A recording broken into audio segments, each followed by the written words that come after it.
Welcome to another episode of the Untitled Legal Attempt with me, George Tintankwa Malepilo. Yeah. We beat the 200 mark. Thank you for everyone that continues to listen. I am privileged to have your ears listening to, boring case law that I make. So, today's episode is bordering on company law. So, we're looking at the legal status of what the law considers a company to be and at what point will a company be considered to be a person at law.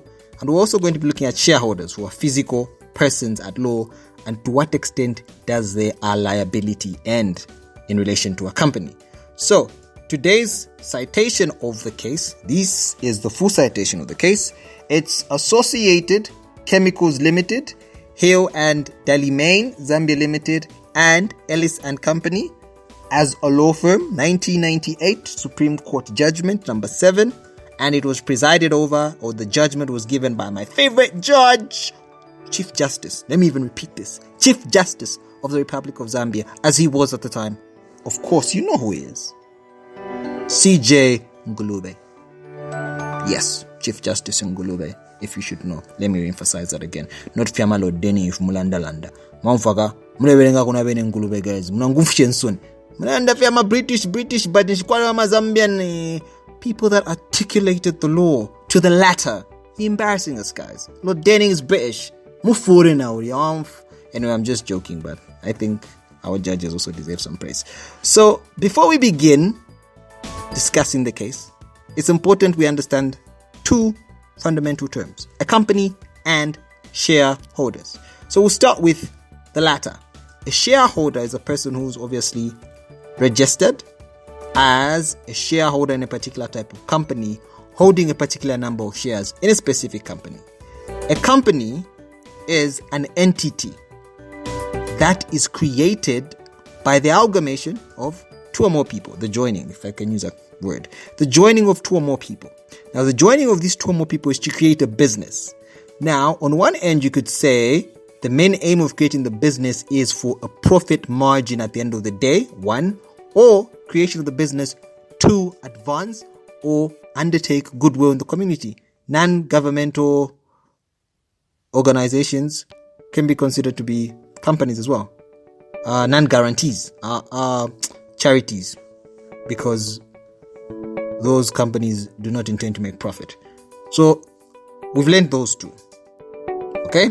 Now, this case that we're looking at arises as a result of monies that were owed to, obviously, the respondent, Hale and Delamain Zambia Limited.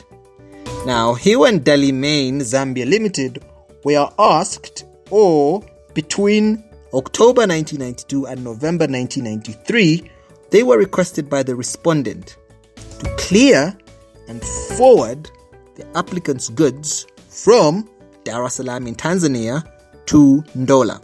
Of course they did that. But guess what? So the respondent decided to sue Associated Chemiclas Limited for the monies owed, because there was a service that was rendered and they wanted their money. So the matter in the High Court that was heard was that the respondent was saying these people, the respondent was the plaintiff, owed us money and we followed their instructions. There was documentation. There was a witness that was brought to say they made a verbal agreement. Okay? Now, the advocates who were representing the defendants noted a shareholding agreement clause. Now, in that shareholding agreement clause, there was an indemnity clause. Now, that indemnity clause stated that the old shareholders, who are the Patels, would actually indemnify the purchaser of all financial liabilities that would have been incurred before the purchasers bought the company. And that's the argument they went with and told the court that the people who are liable for this debt being owed to the plaintiff, Hale and Delamain Zambia Limited, is not us, but the old shareholders. And the judge was not having it. He said, no. Boss, such an argument is unattainable. Can't be. Your company owes the plaintiff the money because the company's entered into an agreement, and the shareholder's liability only ends up to the unliabilityness of his share contract if you haven't paid up on your shares. So unlimited liability, that's what they say in a company. Yes. Now, the judgment was rendered in favor of the plaintiff. In this case, Hale and Delamain Zambia Limited were the plaintiff in the High Court of Zambia because they're the ones that had taken out the relevant court process. So when we get back, we'll be before the Supreme Court of Zambia and how they rendered the judgment. Then after that, I'll explain the importance of this case. So for now, some bend sound as I cool off and drink some water.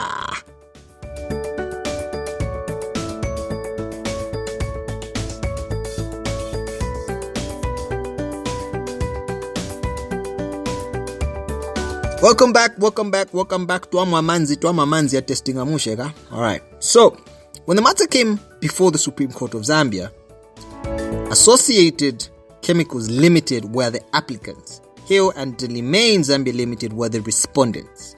The argument that was still advanced was to say there was an indemnifying clause placed in the shareholder agreement that the vendor, Mr.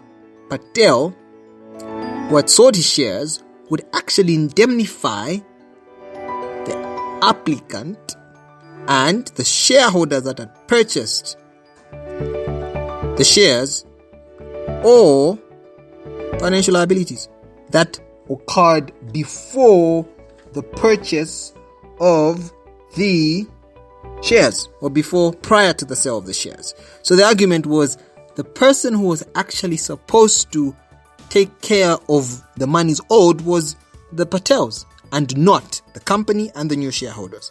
The Supreme Court, citing from relevant authority and also referring to the case of Salomon versus Salomon and Company, which is a landmark British judgment, and I'm not talking about British judgments here, so we'll just say C. Salomon and Solomon and Company, which is a British case. My lawyers muiziba kesi. Venangu, I just want you to focus on this landmark judgment.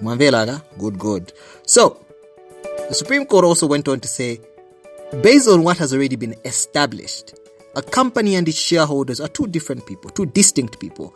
Even though one is artificial and the other is physical, and whilst the former requires physical help in the management of its companies through the directors, the company is liable here. They signed the contract, and this was in relation to the contract. This was not in relation to the shareholder agreement.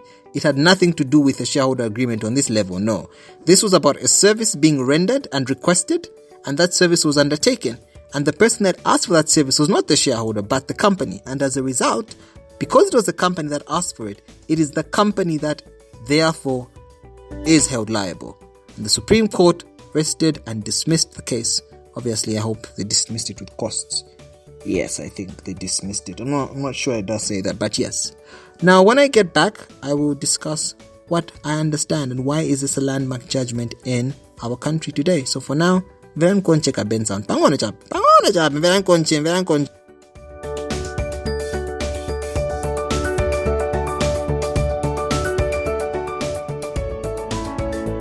Okay, welcome back. So, what we learned from this case first and foremost is this: that a company is an entity that is separate from its shareholders. That even though you have shareholders, new, old, the company still will exist in perpetual existence. It will continue on in infinity. Shareholders will come, shareholders will go. Bazabuela ma shareholders, bazaenda, but the company will still stand the same. The company will never lose its name. There's a similar case for Brands Kanyeka and Food Crop, not Indola Lime. Brands Kanyeka and Food Crop. There were new shareholders that came in, and the argument was because there were new shareholders, they had to re-register the company. The Supreme Court said no, a company is a separate entity from its shareholders. So similarly in this case, even though the shareholders changed, the liabilities of the company stayed the same. So meaning, even if you sell your shares in the company and you're new to a company, Whatever liability that company has, it is for the company. It is not yours. Because the company, once incorporated, remember when I defined a company as an entity that is incorporated by 2 or more people. Once a company is incorporated, it takes a life of its own, separate from that of the shareholders. So meaning you can have 5 shareholders today, they all die, tomorrow there are 5 shareholders, the company will still continue to exist. You have shares in the company, you pour money in the company, but the activities of the company will never bind the shareholders. It will be for the company. That is why we say a shareholder has limited liability in the company. It's not the other way around. A company has an unlimited liability. It has to always settle all its debt. The shareholder's debt is only limited to the shares that they haven't yet paid up for. That is one of the importance. The second importance is, at what point does a company become a company? And this case answered it. Upon incorporation of a company, where you have 2 or more people come together, they create that particular type of company. 3, we also saw the fact that when a company has entered into an agreement with another company for a particular service, the company is expected to pay, and that the shareholders cannot pay. And that even if shareholders do change, as long as there is an agreement and you have failed to make payment for services rendered, it will be useless even though they are new shareholders. The company is the one that has to pay. So at the end of the day, we're basically seeing here that a company and shareholders are actually 2 different people. That a company has unlimited liability, that the company actually will be sued if they do not adhere to the agreements that they made, and you can never sue a shareholder unless otherwise for an action of the company. So a company can sue, can be sued, and the company has to follow all the rules. So therefore, in conclusion, this case brings about the independence or the autonomy a company has over its shareholders. To what extent can you hold shareholders liable? And the fact that a company has an unlimited liability, and that whether you change shareholders from one to another, the liabilities of the company don't die. The shareholders that come will find those, and they will have to respect the people they were engaged in the contract with and pay them their money as agreed. And it also relates to contract law. A breach of a contract is failure to pay that which you've agreed upon, because they rendered the service, and the service has to be paid.